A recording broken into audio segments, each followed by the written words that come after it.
때는 2008년 11월 26일 한 무리의 청년들이 보트에서 내려 택시를 잡습니다.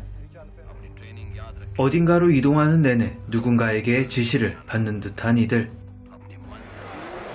그렇습니다. 이들은 무장 테러리스트들이었고 지령을 받은 대로 기차역에서 사람들을 학살하게 되죠.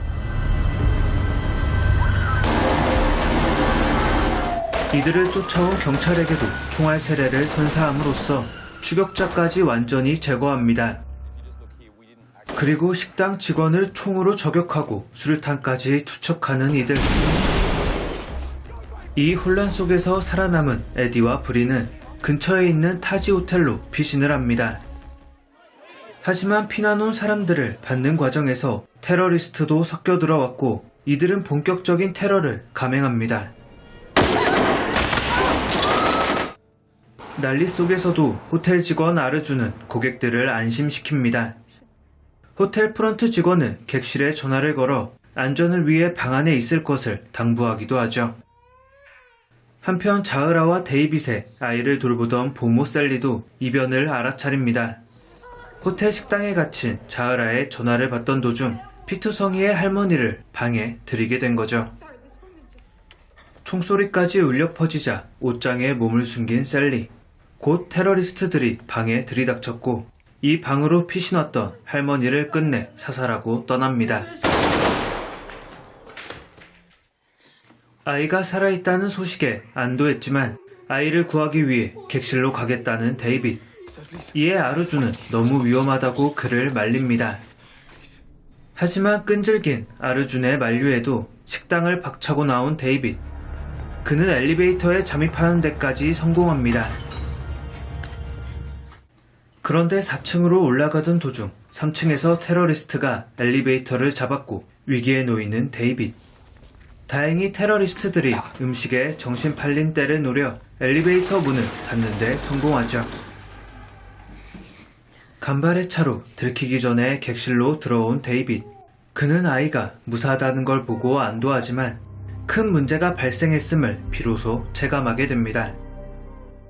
한편 호텔 식당의 셰프였던 오베로이는 직원들을 진두지휘하는 역할을 맡게 됩니다. 직원용 계단은 발각되지 않은 만큼 이를 이용해 고객들을 대피시키고자 했던 거죠. 그리고 언제나 그의 입버릇 같았던 말이 다른 직원의 입에서 나오는데 직원들을 지휘한 건 오베로이였다면 식당 고객들을 지휘해야 했던 건 아르준. 그는 직원용 계단이 안전하다는 걸 확인한 후에 고객들을 대피시킵니다. 그렇게 호텔에서 가장 안전한 챔버에 도착한 고객들. 그리고 오베로이는 이들을 안심시키려고 노력합니다. Yes, what's important is that we remain calm and quiet. 그 사이 뭄바이 경찰들은 테러범 몰래 호텔에 잠입합니다. 이들을 잡아내기 위해 뒤를 쫓던 경찰들. 하지만 경찰도 무기력하게 제압당한 상황에서 호텔 고객들 간의 내분까지 일어납니다. 힌디어를 쓰던 자흐라에게 테러범과 같은 언어를 쓴다고 적개심을 내보이는 영국 노인. 아이와 부모를 데려가기 위해 4층에 갔던 데이빗 역시 테러범과 마주치며 위기에 놓입니다. 아이와 셀리는 벽장에 숨겼지만 그는 결국 테러범에게 인질로 잡히게 되죠. 한편 수류탄 폭격을 피해 살아남은 경찰 둘은 아르준의 안내를 받아 CCTV실로 이동하는 데 성공합니다. 그런데 이때 경찰이라며 한 남자가 챔버의 문을 두드립니다. 이를 지켜보던 아르준은 곧장 오베로이에게 전화해 함정임을 알립니다. 그러자 테러범에게 완전히 점령당한 타지 호텔. 델리에서 특공대 병력이 오려면 아직 오랜 시간이 남아있는 상황. 이들에게 대항할 수 있는 건 호텔 직원들과 경찰 둘이 전부였습니다. 과연 이 악조건 속에서도 직원들과 고객들은 생존할 수 있었을까요?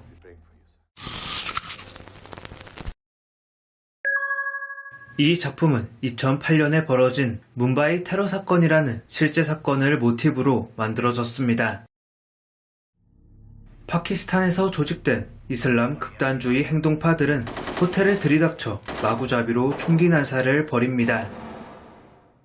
이는 사전부터 꽤 철저히 준비가 된 작전이라 볼 수 있는데, 뭄바이는 큰 도시지만 테러범들을 효과적으로 제압할 수 있는 특수부대가 전무한 상황, 그리고 델리에서 병력이 도착하기까지 오랜 시간이 걸린다는 걸 계산하고 펼쳐진 만행이었기 때문이죠.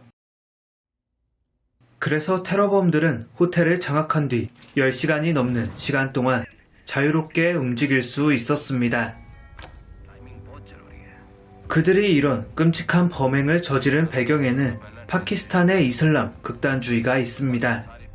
다른 종교를 인정하지 않는 배타성과 알라의 이름 아래 어떤 행위도 용납되는 잔혹성이 이 참사를 만들어냈던 거죠.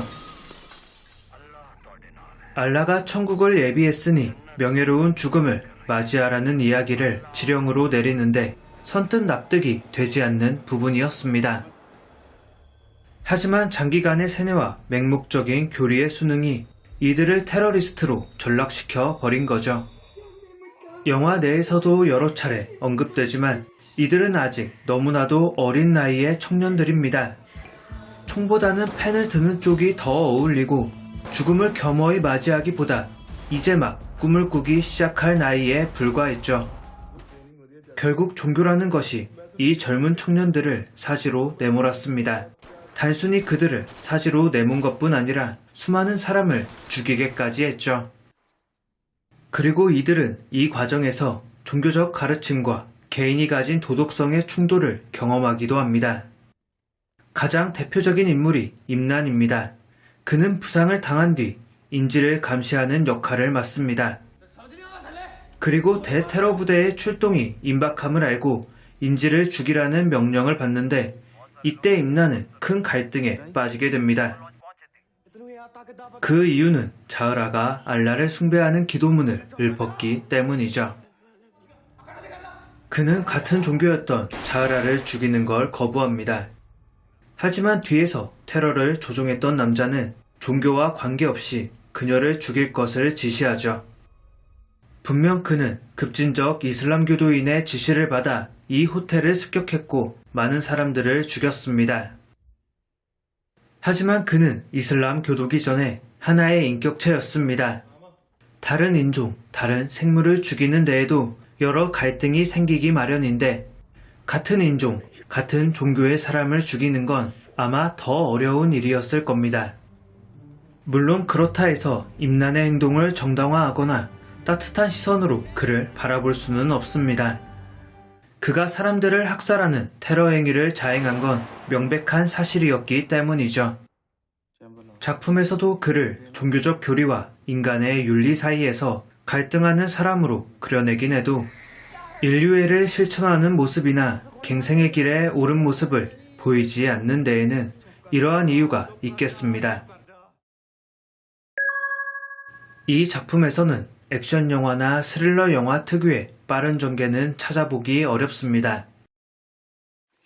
마치 투숙객이 된 것 마냥 타지 호텔에 갇힌 듯한 느낌으로 천천히 흘러갈 뿐이었죠. 하지만 느린 템포 속에서도 영화는 충분히 긴장감을 만들어냅니다.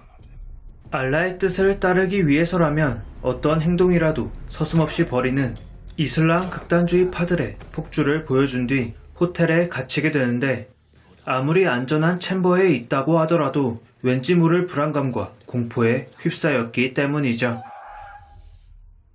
또 하나 긴장감을 선사했던 건 바로 제한된 정보입니다. 호텔 직원들까지 완전히 제압당하고 챔버에 숨어있는 상황 속 관객들에게 제공되는 건 그들이 보고 있는 단순한 정보의 파편이 전부. 외부의 상황까지 알고 지시를 받는 테러리스트와 엄청난 정보 격차를 가진 채 이 작품을 보게 되는데 무지가 주는 상상력이 공포심을 자극하고 그들과의 격차에서 오는 불균형이 점차 큰 파열음을 만들어냈습니다. 그래서인지 방 하나를 이동하는 순간에도 영화는 어떤 장면이 펼쳐질지 알 수 없게 했습니다. 호텔을 장악한 테러범이 언제 어디서 나타날지 등장인물은 물론 관객들도 알 수 없었기 때문이죠.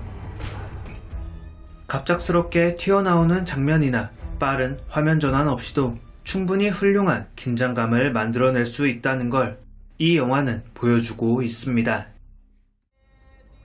실제 사건을 바탕으로 제작된 영화들은 아주 가볍게 흐르지 않는 경향이 있습니다.